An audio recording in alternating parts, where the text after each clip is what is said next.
Le sport, vous le regardez à la télé, vous allez le voir dans les stades et vous le pratiquez peut-être. Il fait vibrer les foules, déchaîne les discussions et les passions. Qu'il soit amateur ou professionnel, il est porté par des hommes et des femmes impliqués qui œuvrent à son organisation, son développement et sa visibilité. Le EG Sport a décidé d'aller à leur rencontre pour qu'ils vous partagent leur histoire et leur monde vu de l'intérieur et des coulisses. Ce podcast est réalisé par l'ESG Sport, l'école de commerce du sport business, pour ses étudiants et bien au-delà, pour tous les passionnés du sport.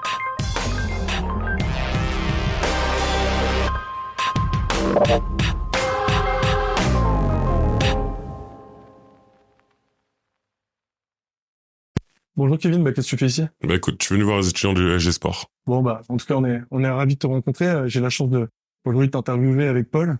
Bonjour. Jean-Paul. On est ravis de vous avoir sur le podcast de l'ESG Sport. Donc, on va commencer par un petit portrait croisé. C'est des questions, réponses rapidement. Ok. Donc, la première question, ton artiste musical préféré? Rema. Facile. Et ton film préféré? Mon film préféré, Le Loup de Wall Street. Le sportif qui t'a le plus inspiré? Ça, c'est une question assez... Dans le basket, Hakeem Olajuwon. En dehors, Usain Bolt. Usain Bolt. Ouais. Le plus important lors de la préparation à un événement sportif? Le mental, je pense, se poser, connaître sa routine. Puis après, si tu laisses, de toute façon, il y a pas 40 000 choses à contrôler. C'est vraiment toi, ce que tu vas faire, ta préparation, ta routine alimentaire, ta routine, quel que soit en termes de sommeil. Les siestes, c'était important. Et après, voilà, donc j'enchaînais et c'était comme ça. En tout cas, pour un match de basket. Après, ça dépend des événements. Un rappeur va pas faire la même chose. Tu vois, chaque personne aura sa routine. Du coup, Paul George ou John Wall? Elle est dure, cette question. Elle est dure, hein. Les deux, c'est méga, je veux pas mytho. Maintenant, j'ai passé 5 ans avec John. Donc, j'ai passé 5 ans à Washington. Donc, John Wall. Mais honnêtement, Paul, on s'est beaucoup entendu. On a fait pas mal de choses en une année. C'est assez cool. T'es plutôt rebond ou bloc? Bloc. Effectivement. Ouais, bloc, non. Les rebonds, je t'ai dit, il y a aucun highlight de LeBron qui prend des rebonds. Ouais. Ça serait pas beau. Alors qu'on le voit traverser tout un terrain, aller contre un mec, tu vois, comme le bloc de Iguodala, voilà. Donc, le bloc, ça. Côte ouest ou côte est? Côte est, facile. J'ai toujours joué du côté est. Donc, je suis jamais allé du côté ouest. Donc ça, je serais vraiment un trade de dire côte ouest, alors que je suis jamais allé de ce côté, tu vois. Alors du coup, on va te demander à trancher en côte est, New York ou Washington? Toujours pareil. New York, je pense que c'est la meilleure ville au monde. Je pense que c'est un des meilleurs endroits. Non, sérieusement, quand j'étais au Knicks, c'était vraiment où tout ce que j'ai pu voir à la télé, sur les shows, sur les athlètes, comment ils se comportent, les groupies, les trucs. New York, c'est vraiment cette ville-là. Maintenant, ville de cœur où j'habiterais avec mes enfants, je ferais tout Washington. Et t'es plutôt Pro A ou Liga? Pro A. Il y a pas, même si la Liga, je pense que oui, c'est un tout petit peu plus fort. En tout cas, c'est un style de jeu différent. Mais non, Pro A. Embiid ou Jokic? Embiid ou Jokic. J'ai toujours été Jokic, même si Embiid, il me fascine et il est impressionnant. Mais j'aimerais voir, par exemple, un gars comme Jokic, je sais qu'il peut jouer, même avec les deux jambes cassées, il pourrait jouer jusqu'à 40 ans. Parce que techniquement, c'est au-dessus. Alors que Embiid, il joue encore beaucoup de son physique, même si bon, il a son petit fadeaway qui lui permet de s'en sortir dans beaucoup de situations. Mais je pense que s'il commence à avoir quelques pépins physiques, on peut commencer à moins le voir sur le terrain. Alors qu'un Jokic, je pense que à cette allure-là, allure de croisière, il joue au moins jusqu'à 40 ans. Poitiers ou Cholet? On te met dans le bar avec nos questions. Hein. J'aurais dû lui demander avant. Sacrée question. Poitiers, c'est un sacré tremplin, mais Cholet. Parce que c'est là, quand même, c'est là que toute la magie, on va dire, s'est opérée. C'est là que j'ai évolué, c'est là que j'ai rencontré des gens incroyables, même à Poitiers. Mais vraiment à Cholet, j'ai pu grandir. Et j'ai fait 4 ans là-bas. 4 belles années, donc honnêtement, ouais, Cholet. Et du coup, médaille d'or au JO ou finale NBA? Les JO. Les JO parce que tous les 4 ans, c'est pas tout le monde, c'est pas tous les sportifs qui auront la chance de dire un jour ils ont assisté à une cérémonie d'ouverture, même de fermeture. Même si on n'y va pas et on la calcule pas, mais il y a une cérémonie de fermeture. Et je pense que c'est pas donné à tout le monde d'aller aux JO. Et tout en sachant que même quand t'as la chance d'y aller, c'est pas donné de gagner. Même de prendre une médaille. Parce que moi, j'y suis allé une fois et je l'ai pas pris la médaille. Donc, tu vois, je pense pas que c'est quand on a fait une dernière médaille, peut-être je suis pas sûr, je vais pas dire de bêtises. Mais en tout cas, c'est pas donné de prendre une médaille aux JO. Alors que l'NBA, chaque année, tu peux. Bon, je te remercie. Voilà, c'est la fin de ce petit portrait croisé. C'est l'avantage de cet exercice, c'est d'être capable un petit peu de briser la glace et de te connaître un peu plus par Totalement. rapport à tout ce que tout ce que t'as fait, ce que t'affectionnes, avec des questions un peu larges, jusqu'aux questions plus liées à ton métier de basketteur. Donc du coup, en fait, le podcast il se déroule en 3 parties. Première partie, on va parler de ton passé. Ok. Ensuite, on actualisera qu'est-ce que tu fais en ce moment. Et puis, de façon prospective, avec une prospective, on se projettera sur l'avenir. Ok. Et ce qui va m'intéresser, moi, comme directeur d'école, tu l'as compris, c'est les moments de transition. Parce que très souvent, c'est à ce moment-là que mes étudiants peuvent se positionner. Tu vois, on est dans l'école référence du sport business en France. On est l'école qui forme les futurs dirigeants du sport français. Et évidemment, ils vont accompagner des athlètes, des sportifs de haut niveau, des sportifs professionnels dans finalement l'ensemble de leur recherche de partenaires. Et c'est souvent les game changers, c'est souvent au moment des transitions. C'est là où ils interviennent. D'accord. Et donc, en fait, c'est pour ça que ça va m'intéresser ces parties-là. Première question, est-ce que tu peux te présenter en quelques mots? Qu'est-ce que tu dirais si je demande qui es-tu? Si je te dis Kevin, qui es-tu? Qu'est-ce que tu réponds à ça? Donc, Kevin Séraphin, donc Guyanais. Je suis né le 7 décembre 1989 à Cayenne. Passionné de sport, ancien basketteur et aussi papa. Est-ce que tu peux nous parler de tes premières expériences sportives? Premières expériences sportives. C'était dans le foot. Donc c'était dans le foot parce que j'ai grandi dans une famille de footeurs. Hein. Techniquement, ma mère a fait du foot, mon père a fait du foot très longtemps. Donc quand on a commencé, naturellement, ils nous ont mis dans le foot. Donc j'avais quoi? J'avais 6, 7 ans, peut-être 5. En tout cas, ouais, j'ai commencé assez tôt. Donc j'ai toujours fait du sport, je fais du foot. J'étais moyen, je suis devenu meilleur, mais je pense pas que j'aurais pu devenir professionnel vraiment dans le foot. Donc en tout cas, mais c'était les premières expériences de sport que j'ai eues, c'était ça. Et après, à quel âge tu t'es tourné vers le basket? Donc après, à l'âge de 13 ans.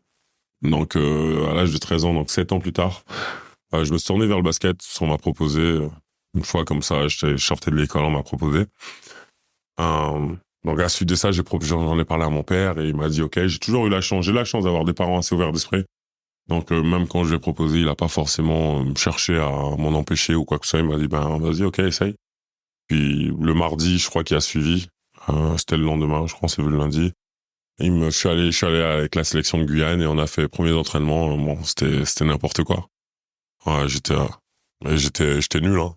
Ouais. Et c'est là que je me dis franchement, j'ai vraiment aimé parce que pour être aussi nul et s'accrocher, tu vois, faut vraiment aimer quelque chose quand même. Parce qu'il y a beaucoup de choses qu'on tente dans la vie, je pense, dès que t'es nul, tu vas lâcher.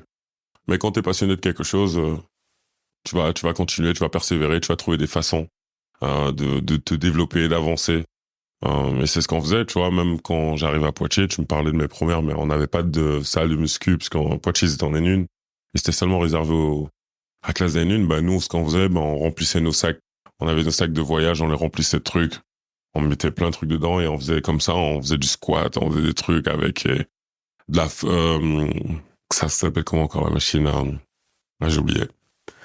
On faisait toutes sortes d'exercices, tu vois. Avec les épaules. Voilà, toutes sortes d'exercices pour avoir de la détente. On était obsédé par ça. Et tu vois, on était obsédé par ça et on voulait absolument sauter. Donc, du coup, on faisait tous ces exercices-là. Puis voilà, on mettait le sac, je mettais sur mon dos, il me poussait avec ses jambes, et on faisait donc plein de choses comme ça. L'école de la débrouille, quoi. Voilà. Comment ça se passait à l'école? À l'école? L'école, c'était bien. Je pense c'était bien jusqu'à la 6e. Après, j'ai eu une période où c'était compliqué. Ma période de collège, c'était assez compliqué. Pas forcément parce que j'avais des difficultés scolaires, mais plus parce que j'allais pas en cours, où j'étais assez, je bougeais beaucoup. Tu vois, donc j'allais pas forcément en cours. Et ben du coup, c'est l'une des choses qui a fait que je suis pas rentré à Cholet, que je passe par Poitiers, parce que du coup, ben à cause de mes notes et tout ce qui se passe, ben ça passe pas en fait. Cholet, ils sont pas prêts à me prendre avec la moyenne que j'ai, avec toutes les notes de comportement que j'ai. Donc du coup, ils m'envoient à Poitiers avec un ultimatum où on me met, ben du coup, chaque trimestre, si j'améliore pas mes notes, ben je rentre en Guyane. Donc c'est comme ça que j'arrive. C'était une carotte, quoi. Voilà.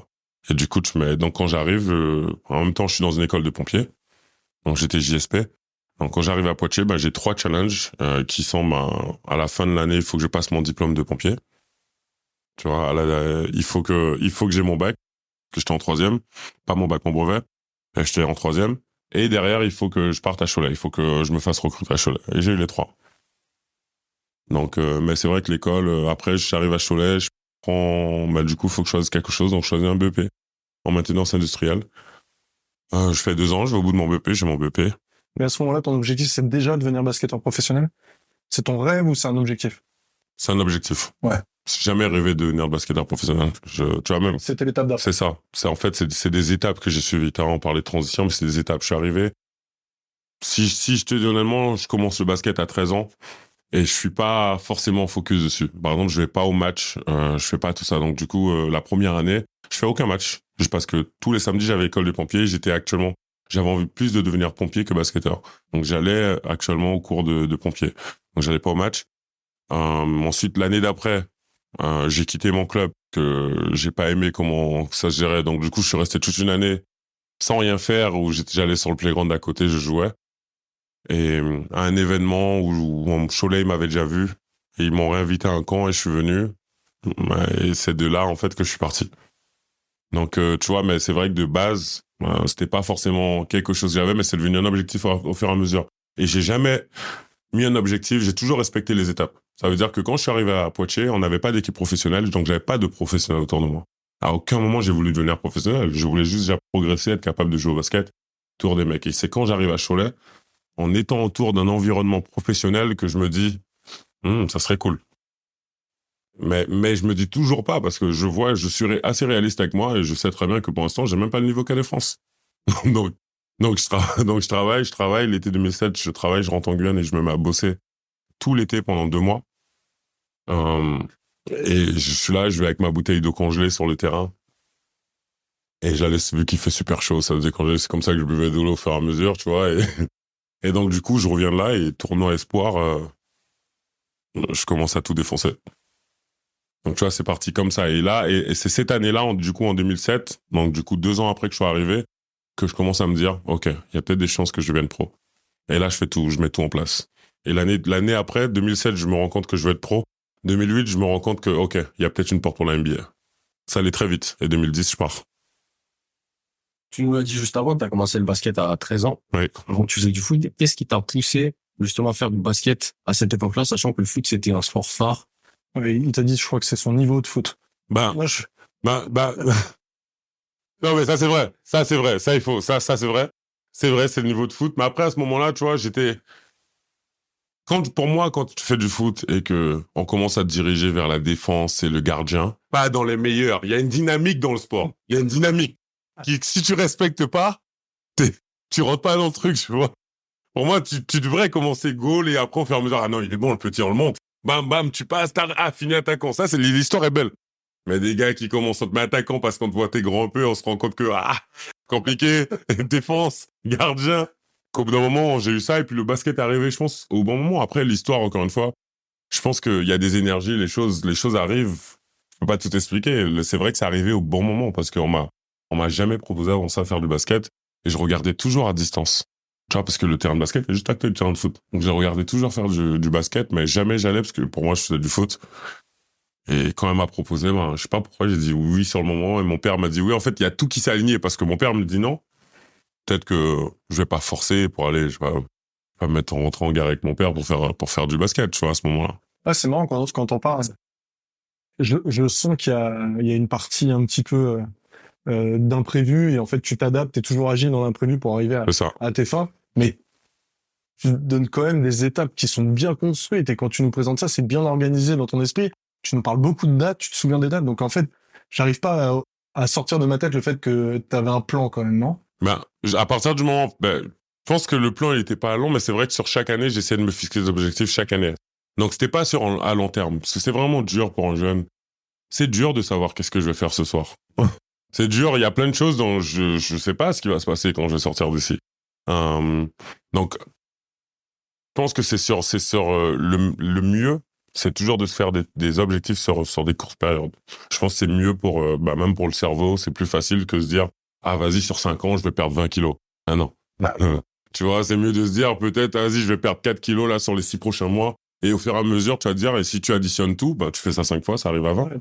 Donc, c'est un peu comme ça que je le voyais. Donc, chaque année, j'avais toujours aussi des gens autour de moi qui me demandaient, j'essayais toujours d'être efficace, tu vois, dans ce que je fais. Donc, je me suis dit, bon, il faut que je progresse sur ça, il faut que je progresse sur ci. J'étais avec mes potes, j'étais motivé.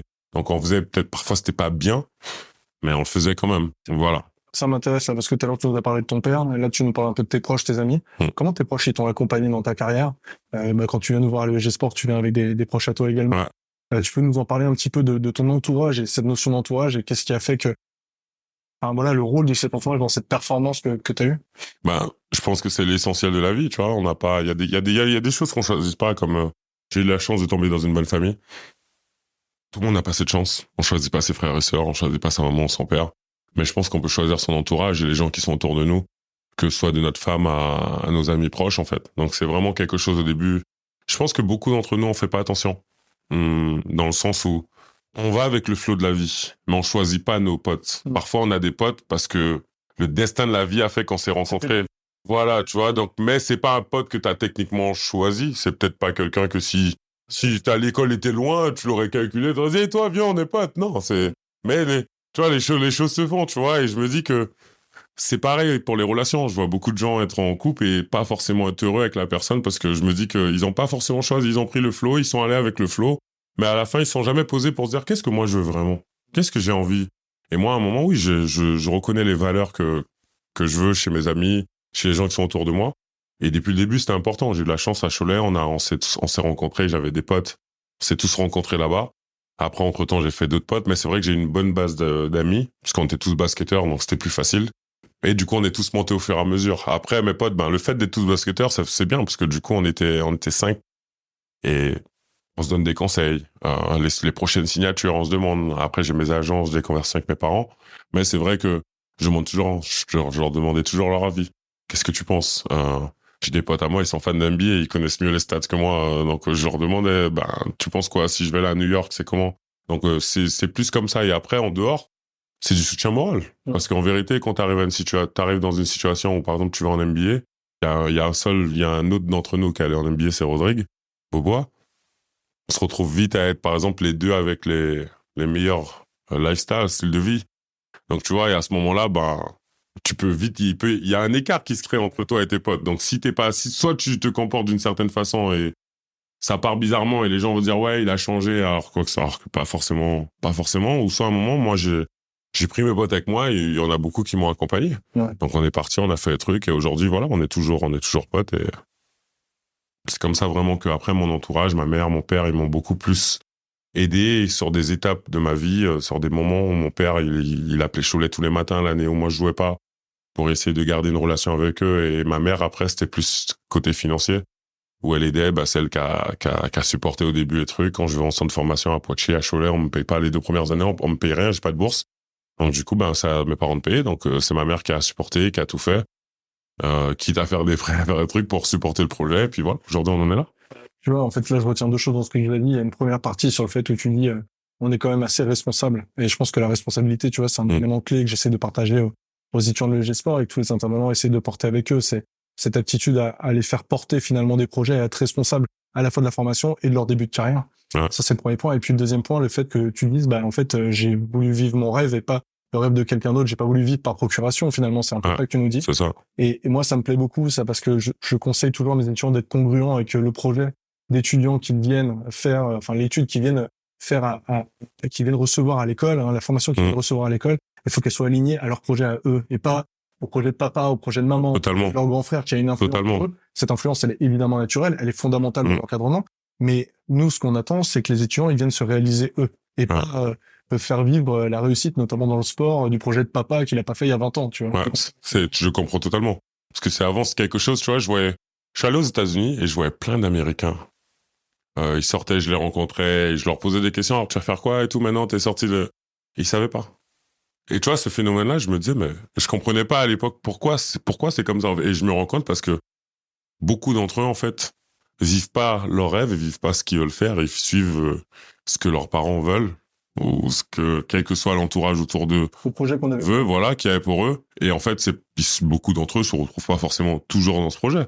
Ils sont pas concertés parfois quand on fait ce projet. Comme moi, aujourd'hui, j'ai un fils, je vois que peut avoir une vision pour le petit, mais c'est pas dit que c'est la vision que lui partagera, tu vois. Donc c'est pour ça qu'aujourd'hui, moi, je le laisse totalement ok, je suis totalement ouvert. Il aime pas plus que ça le basket.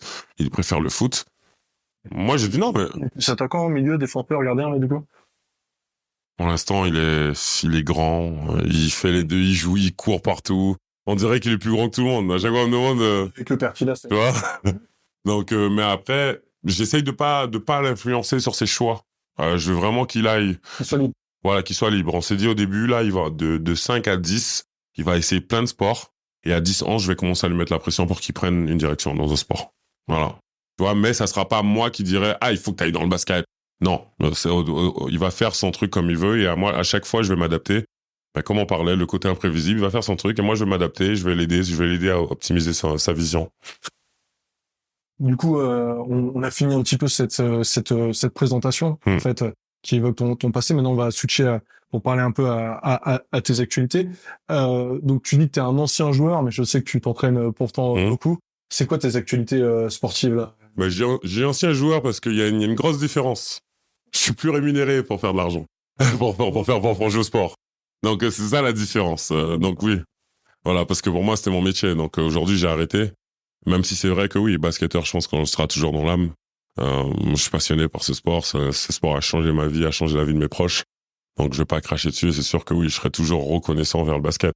Maintenant, oui, je suis plus en activité. Comment t'as fait pour t'organiser? T'as pensé à l'après-carrière tôt? Comment t'as fait? Honnêtement,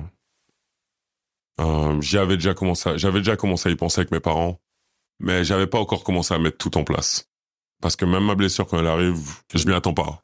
Tu peux nous en parler, cette blessure, elle arrive à quel moment? Ben, je pense que ça a commencé, ça fait un petit moment, tu vois, je sais exactement le jour où ça a commencé, c'est fou. Mon genou, où j'ai commencé à avoir des problèmes, c'est en 2013 contre Milwaukee. Et sur une action, et je fais une hyperextension. Tu vois, et je sens le truc ça me gêne. Mais je laisse. Et à partir de là, l'été qui suit, mon genou, il commence à enfler ou à faire un truc bizarre.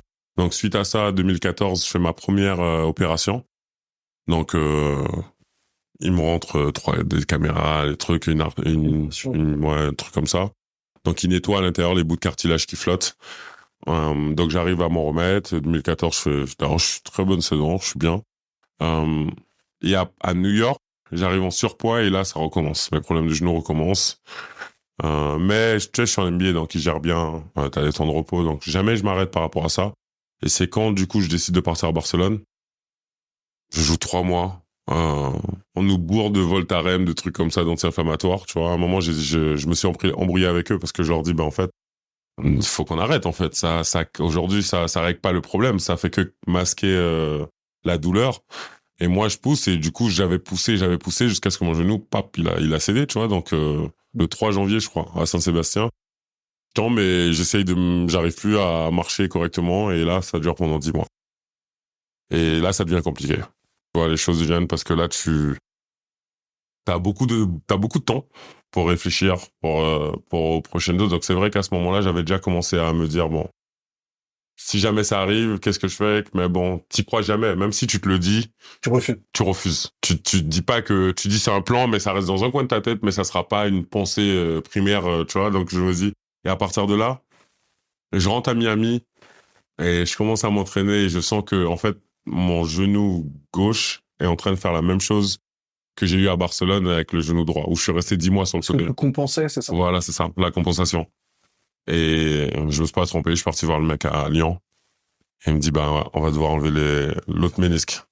L'autre ménisque. Ouais, il m'avait enlevé le premier et là, on va avoir enlevé le deuxième.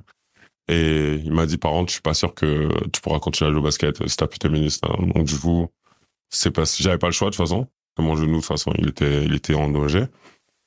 Et à partir de là, voilà, j'ai fait ma réduc, je suis parti à Clairefontaine. J'ai commencé à voir ça. Et puis après, commencer même dans le côté mental, parce que c'est là que j'ai vraiment, maintenant que mon corps j'ai commencé à chercher à comprendre. Et puis même, j'avais certaines tristesses, t'avais pas mal de choses qui venaient avec. Ouais, là, tu vois, je pense que j'étais même en dépression à ce moment-là. Donc, même si je suis quelqu'un d'assez solaire, je vais toujours être cool, rigoler, mais c'est vrai qu'à ce moment-là, il y avait des choses dans ma tête, je me disais, ouais, c'est bizarre de penser comme ça. Moi, je pense comme ça, alors que d'habitude, c'est pas des pensées que j'ai dans ma tête, tu vois.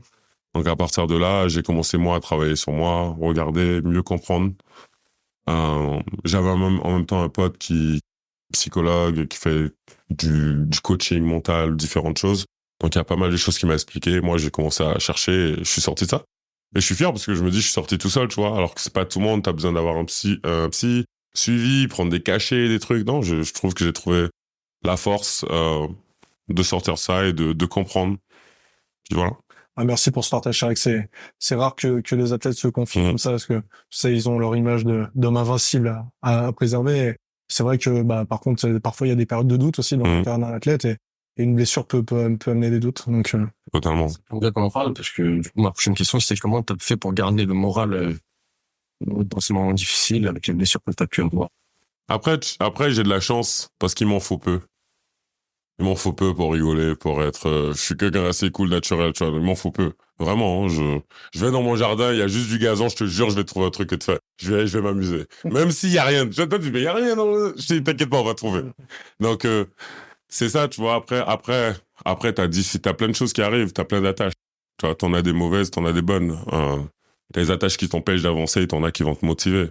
Voir mon fils et savoir que, par exemple, j'ai un petit quand même quelque part dans le monde. Aujourd'hui, il est au Canada qui a envie de voir son papa, qui a envie de me voir cet été, qui demande à sa maman, tu vois. Donc, en fait, je me dis que ça, c'est une motivation déjà rien qu'à rentrer. C'est pour ça, même, en termes un truc qui est simple. Même ma façon de conduire, elle a changé depuis que je suis papa. Parce que tu dis, je peux pas aller faire le con et me cracher dans quelque part et pas rentrer à la maison, tu vois. tu dis pas ça parce que t'as changé de voiture et que t'as acheté un monospace quand même. Non, pas du tout. Là, je suis dans, non, non, tu vois. Pas du tout, non, là, je suis bien. Ma verline, elle va, mais c'est juste que je fais quand même attention, tu vois, parce que je sais qu'il est un petit, donc t'as ça. J'ai mon petit frère qui a toujours été aussi derrière moi, Steve. Il me voit comme un exemple. Donc, c'est des choses, à un moment, tu prends conscience de trouver ces bons points. Parce qu'il y a des gens qui sont peut-être contents de ton downfall ou des choses comme ça, alors que t'en as d'autres à qui ça fait aussi mal, tu vois. Et donc, voilà, et mes parents, mes trucs, donc au moment, c'est trouver une force. Puis avancer, la vie, c'est pas fini. J'ai 34 ans, donc tu vois, je vais pas m'effondrer à 34 et c'est pas comme ça en fait. La vie, elle est encore truc. Ça m'a un coup dur, t'arrives à 60. Je peux comprendre que c'est dur pour quelqu'un de remonter, mais en vérité, à 30 ans, t'as le temps de remonter la pente 8 fois au moins. Je peux retomber encore 4 fois et pour moi, en tout cas, c'est ma mentalité, tu vois. Bah, la résilience, c'est un élément clé. C'est notamment un élément clé qu'on va pouvoir observer cet été parce qu'il y a un grand événement qui s'organise à Paris. Et je voudrais te poser deux, trois questions sur les JO. Quels sont tes espoirs, tes attentes, tes espoirs pour les Bleus au basket, pour ces JO? Comment tu vois les programmes? Vu l'équipe, pour moi, c'est médaille. La couleur, ils font ce qu'ils veulent. Je sais que c'est dur les jeux. C'est pas, il y a les Américains qui vont venir, il y a les Canadiens qui sont bien, qui ont montré de bonnes choses l'an passé. Je sais qu'il y aura du monde. Même les Slovènes, les Serbes, il y aura du monde. Maintenant, je pense que la médaille, elle est jouable. Je pense qu'on a une des meilleures équipes au monde. On a 2 All-Stars dans notre équipe. Maintenant. On a un mec qui est l'expert, qui est un expert en défense, et on a un autre, même si l'autre, il est expert en défense et en attaque, il fait les deux, mais on a un autre qui est expert en attaque, et qui est totalement hors norme. Derrière ça, on a un coach très intelligent, capable de motiver ses troupes, de faire les choses. Et on a des joueurs qui arrivent, on a des joueurs qui seront tous là et on a des gars super forts dans l'équipe. Donc personnellement, à tous les postes, déjà, je vois pas où on a une faiblesse. Pour l'instant, je peux pas te dire parce que tous les postes sont forts. Donc moi, je me dis médaille. Maintenant, la médaille, la couleur qu'ils veulent. Si ça sera or, je serai content. Si ça sera bronze, je serai moins content, mais content. Et voilà. On sait qu'aujourd'hui, tu es souvent en talk show avec First Team. Comment ça s'est passé et quel plaisir tu prends à parler du basket et les polémiques qu'il y a autour de toi? Ben, tu sais que c'est quelque chose de base que c'est jusqu'à aujourd'hui. Hein. J'ai envie de moi-même de commencer à lancer mon podcast et faire des choses, mais c'est quelque chose je voulais pas forcément avoir plein de lumière et parler, et faire des trucs, tu vois. Donc c'est Erwan, au fur et à mesure, on a pu discuter. Erwan a su m'emmener dans ça. Parce qu'une fois, je crois, la première, on s'était vu à l'anniversaire d'un pote. Et derrière, on avait discuté. En fait, on est arrivé sur une discussion de LeBron et on a parlé pendant 1 heure au téléphone. Et il m'a dit, mais tu devrais trop venir et tout, essayer de parler avec nous, de voir, je pense que les gens, ils seraient intéressés d'entendre ce que tu as à dire. Il t'a convaincu. Et pour moi, dans ma tête, je me disais pas, je suis pas sûr que les gens soient si, tu vois, ils soient si intéressés que ça de... Et du coup, après, on a reparlé. Et il m'a dit de venir, au moins on essaie une fois. Et je crois que c'était la première fois, c'était pour ma retraite, pour annoncer déjà ma retraite. Et après ça, on a reparlé, il m'a dit, vas-y, je suis venu à une antenne libre, je suis venu au First Day Show. Et c'est parti de là, tu vois. Donc maintenant, comment... J'apprécie, tu vois, parce que je me rends compte que les gens, ils aiment bien. Ils aiment ce que je dis. Je reste naturel, hein, donc c'est bien, j'ai pas à tenir un rôle ou à faire les choses, je reste juste moi et je dis les choses et les gens, ils aiment ça. Donc je pensais qu'en France, justement, ça allait être moins, alors qu'au contraire, non. Et je pense qu'il y a tellement de gens qui pensent les choses tout bas qu'ils attendent juste que quelqu'un dise les choses tout haut. C'est tout, en fait, tu vois. Est-ce que tu peux nous parler de ton nouveau poste à Poissy et comment ça t'est venu à l'idée? Donc Poissy, partenaire de l'ESG Sport, on est très fiers parce que comme ambassadeur, t'as su nous mettre en relation et puis on a suivi le président du club de Poissy. Plaisir. T'es élu là? Non. Non, mais... Donc effectivement, l'ESG Sport est partenaire du club de Poissy, on est très fiers de notre rôle de totalement. partenaire. Et toi, t'as joué aussi comme un ambassadeur. Tu me disais, c'est quoi ton rôle là? Déjà, il y a ça. Que ce soit, par exemple, déjà ramener des sponsors et aider le président à ce niveau-là. Parce que Poissy, quand même, ils en ont besoin. Surtout que c'est pas facile. Quand t'as 3 gros, en plus de ça, dans tout Paris, en fait. Donc, c'est vrai que pour eux, parfois, ils restent un peu derrière, alors que c'est une équipe qui fait de bonnes choses. Et s'ils ont les moyens, je pense qu'on pourrait les voir à un moment, carrément en Betclic. Parce qu'il y a des choses, maintenant, c'est toujours voir si la mairie suit et voir tout ce qui se passe. Mais je sais que la mairie pense derrière le projet, donc il n'y a pas de souci à ce niveau. Après moi, du coup, en tant qu'ambassadeur, dès qu'il y a des représentations, je vais y aller. Par exemple, on avait un sponsor d'une concession qui devait passer, j'étais venu. Donc il y a tout ça et après t'as vraiment tout ce côté-là, donc image. Et après t'as le côté le plus important, conseiller du président. Donc du coup je l'aide. Il est très bon dans ce qu'il fait. Donc attention, il est très bon. Il n'y a pas forcément besoin d'aide en termes de gestion de budget, mais en termes de basket, avoir des sensations sur les joueurs. Je pense qu'il y a quelque chose dans le recrutement qui est important, c'est savoir sentir un joueur, savoir déterminer en fonction de ses mensurations, son jeu, quel style de joueur il est, lui donner une note, tu vois, pour à peu près. Donc c'est là où je pense que je l'aide et c'est quelque chose qui m'a toujours passionné. Donc voilà. Ouais, donc du coup, la suite du podcast, maintenant qu'on a parlé un peu de tes actualités, c'est d'avoir une vision un peu de l'avenir, parce que ça c'est intéressant. Alors, je sais, t'as peut-être plusieurs projets à évoquer. Est-ce que tu peux nous parler du coup de ce que tu as envie de faire maintenant, plus tard, peut-être tu sais que j'ai déjà tenté plein de choses. Depuis que j'ai pris ma retraite, je me suis vraiment... C'est incroyable, quelqu'un de 34 ans qui me dit j'ai pris ma retraite. Ça, je vais peut-être y penser. Depuis que je l'ai pris, j'ai tenté plein de choses. Parce que je voulais essayer plein de choses, que ce soit de l'acting. J'ai eu l'occasion d'aller sur Netflix avec le show Family Business, même si c'était court. Hein. Mais en tout cas, j'ai pu voir cette expérience. J'ai pris des cours d'acting. J'ai créé une série avec un pote qui est derrière toi.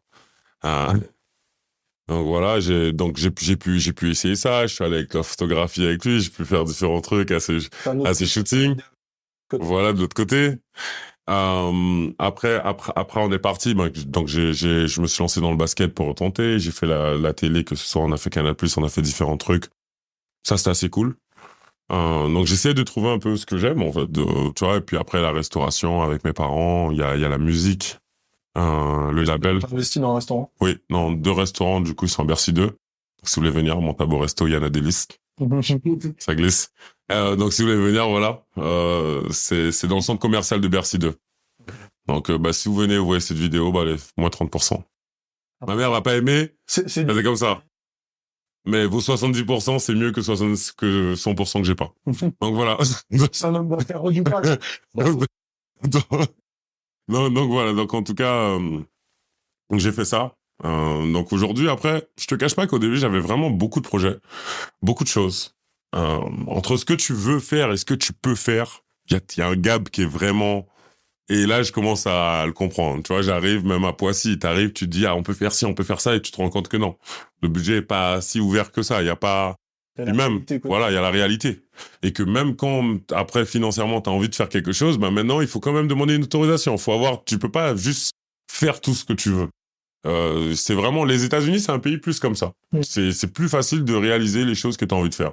Si demain, t'as envie de faire un podcast dans un grand neuf de Pâques, tu peux trouver quelqu'un qui va te le faire et tu vas faire ton podcast dedans, en fait. Alors qu'en France, ça va être plus compliqué de trouver, à part si tu mets vraiment beaucoup d'argent. Tu vois, donc c'est ça. Donc, je me suis rendu compte de ça. Donc maintenant, je le prends, en fait, comme j'ai toujours fait, en fait, au cours de ma carrière, en fait. Maintenant, je vois et je m'adapte. Maintenant, avoir une vision, je sais que je vais pas rester à Paris. J'aimerais bouger à un moment et j'aimerais... Faut qu'on est en Amérique. Ouais, que ce soit en Amérique ou que ce soit même en Barcelone. Mais j'aimerais bouger à un moment. Puis après, voilà, je sais pas vraiment de quoi demain fait. Donc c'est dur vraiment d'en parler. Maintenant, j'ai les restos, j'essaye de les lancer. J'ai mon label de musique, avec lequel, avec mon associé, c'était moyen, mais en tout cas, là, en ce moment, je vais le reprendre. Donc voilà les choses sur lesquelles je sais que j'ai envie d'essayer. Même une voix de DJ à un moment. J'ai pensé à ça. J'ai un pote qui voulait me... Tu m'as même dit que tu voulais te lancer à l'UFC. Hein. L'UFC. Mais en fait, la seule raison pourquoi je l'ai pas fait, c'est à cause de mes genoux.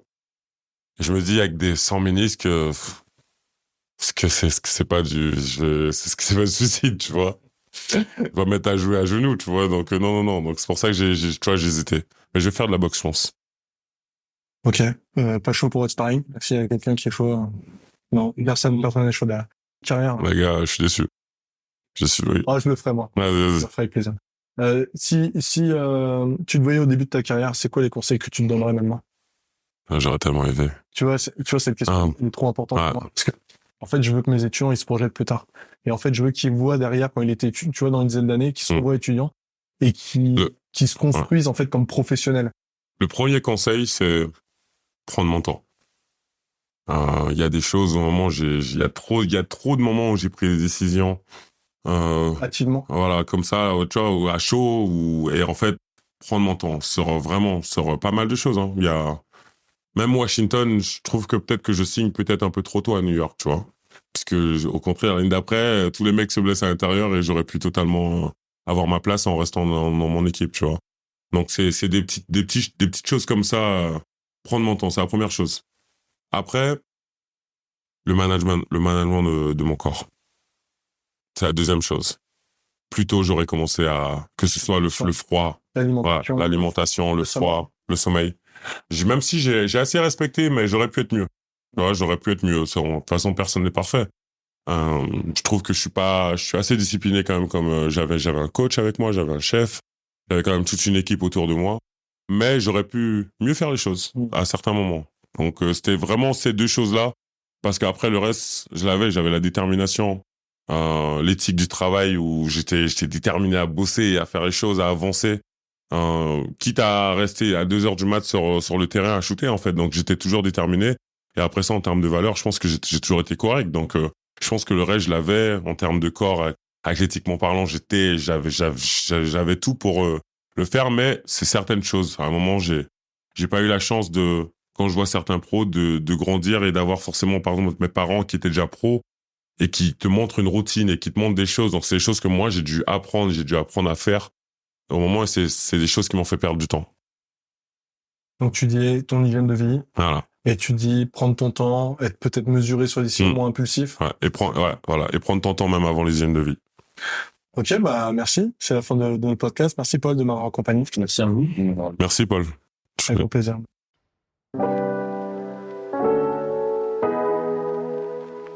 C'est déjà la fin de cet épisode. Merci à notre invité de s'être livré à notre micro et de nous avoir partagé son expérience. Pour être sûr de ne pas passer à côté des prochains épisodes, abonnez-vous à notre podcast. Et si ça vous tente de nous rencontrer, passez nous voir à l'école. Le SG Sport est présent à Paris, Aix, Bordeaux, Lyon, Montpellier, Toulouse et Biarritz. À très vite.